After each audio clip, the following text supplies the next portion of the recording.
Olá pessoal, eu sou o Pedro Leirias, eu sou sanepariano, diretor do Senge, trabalho na GEPES em Curitiba e nessa apresentação nós vamos mostrar para vocês os pontos relevantes da proposta do ACT de PPR, do Plano de Participação dos Resultados da Sanepar para o ano 2023.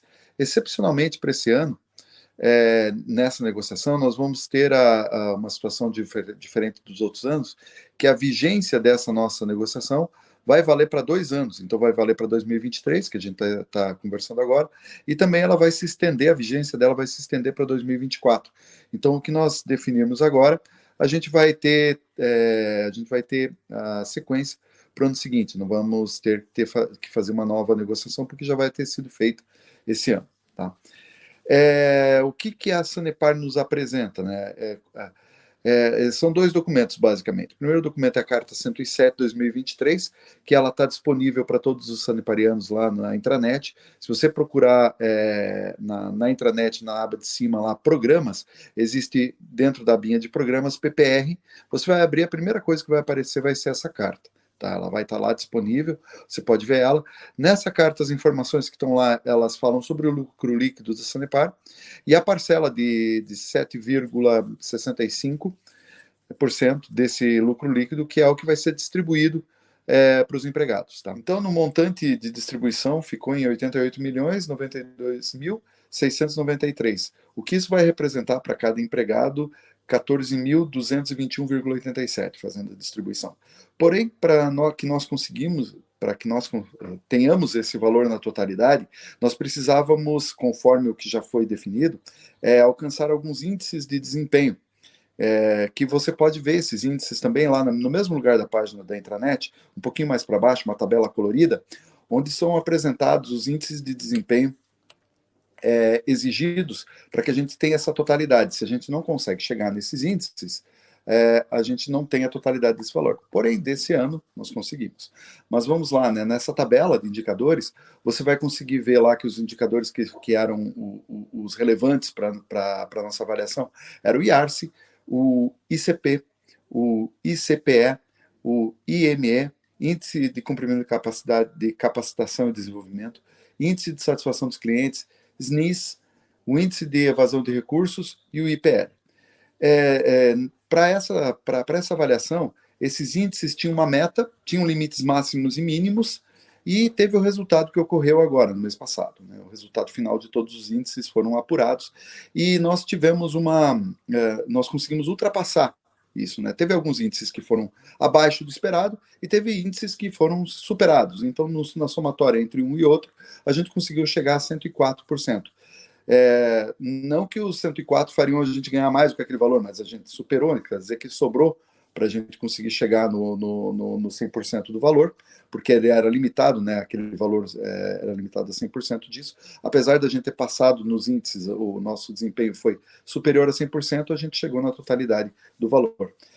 No vídeo seguinte, que agora vai ser cortado, eu vou fazer um pequeno comentário sobre essa situação aí dos índices que foram levantados e como é que eles se comportaram. Então, pessoal, essa aqui é a tabela de indicadores de desempenho que vão gerar o nosso resultado, tá? O nosso objetivo é chegar aqui com 100%. Tá? A nossa ideia é chegar com 100%. Se passar de 100, não tem problema, vai valer os 100%. O problema é quando ele fica abaixo. Então, vamos lá. Nessa primeira coluna, a gente vai ter a indicação dos índices. Os índices que têm o seu sentido crescente, e os decrescentes, que têm o seu sentido decrescente. Então, aqui a gente vê o IARCE, por exemplo. Né? Quanto maior o índice de IARCE, melhor o indicador. Então, a gente tem ele crescente. Então, o IARCE, que é o índice de atendimento com esgoto, ICP e ICPE, que são índices de conformidade tanto quanto água quanto para esgoto, IME, que é a margem do EBITDA, que é uma questão contábil. Então, isso é uma parte bem interessante da gente observar. Índice de cumprimento do plano de capacitação e desenvolvimento, esse é o índice que a gente tem de como a gente faz os estudos, os comprometimentos em ficar aprendendo coisas novas, em fazer novos cursos, em atender os chamamentos da empresa para se fazer os cursos, até mesmo aqueles que são das nossas ITs, entre outras coisas. O índice de satisfação dos clientes externos, como a gente atende bem eles ou não, né? os NIS, que é índice de produtividade pessoal total, e aqui o índice de evasão de receitas, que esse é sempre bem questionado, e o IPL, que é o índice de perdas. Destes índices aqui, foi escolhida a meta, então esse valor aqui de meta foi escolhido, né, é o que vai ficar mantido, né? Então essa aqui é a nossa meta, e nós vamos ter o limite mínimo e o limite máximo. Para esses limites mínimos e máximos, se a gente chegar a passar desses limites, existe uma situação específica que está sendo definida lá na minuta. Tá? Mas a gente normalmente vai ficar aqui dentro desses índices, como de fato ficamos aqui.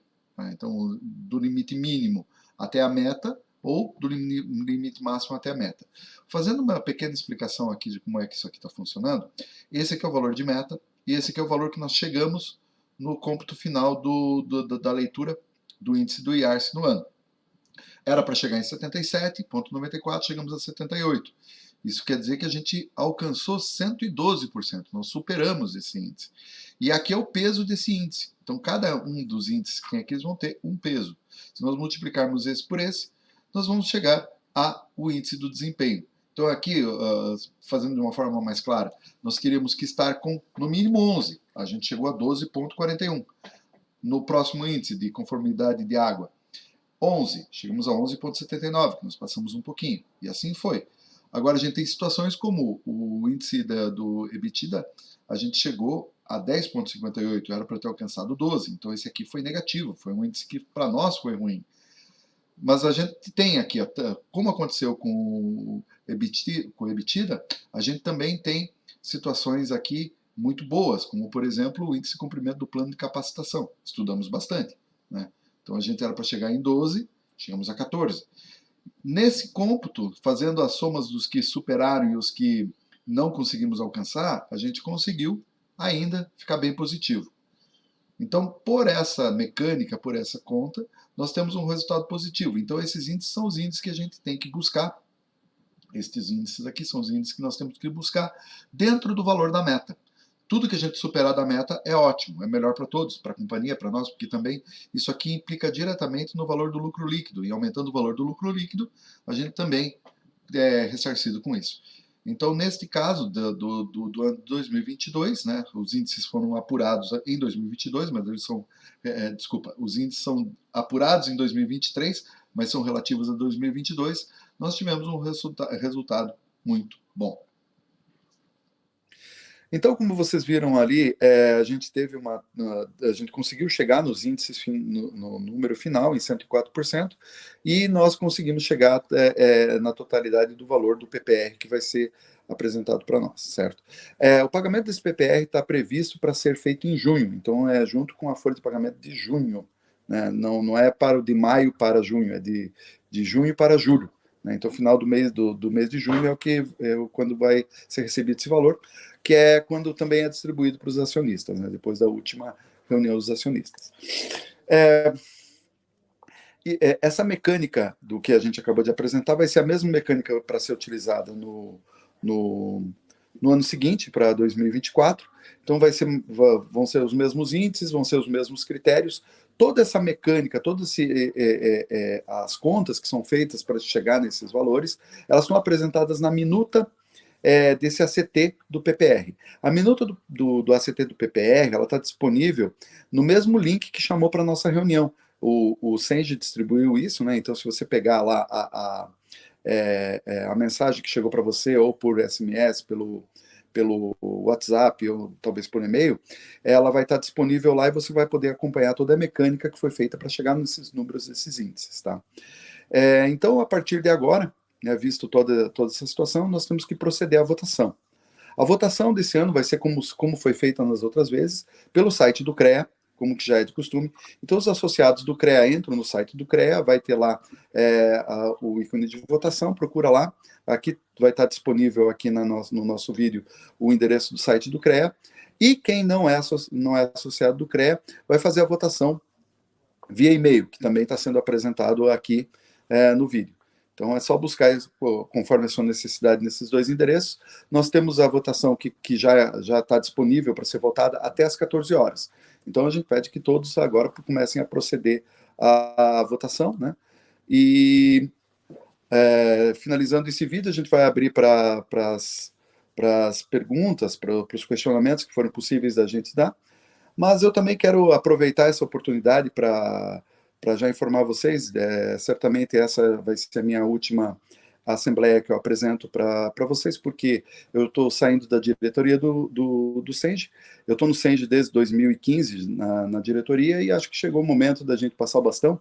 Eu vou deixar a partir de agora, 1º de junho, quem assume no meu lugar é o Leandro Novak, e eu acredito que ele vai fazer um excelente trabalho, porque nós precisamos de sangue novo também, né? A gente precisa renovar, é interessante fazer essa renovação. Então, um abraço a todos, obrigado pelo apoio, e seguimos em frente. Obrigado.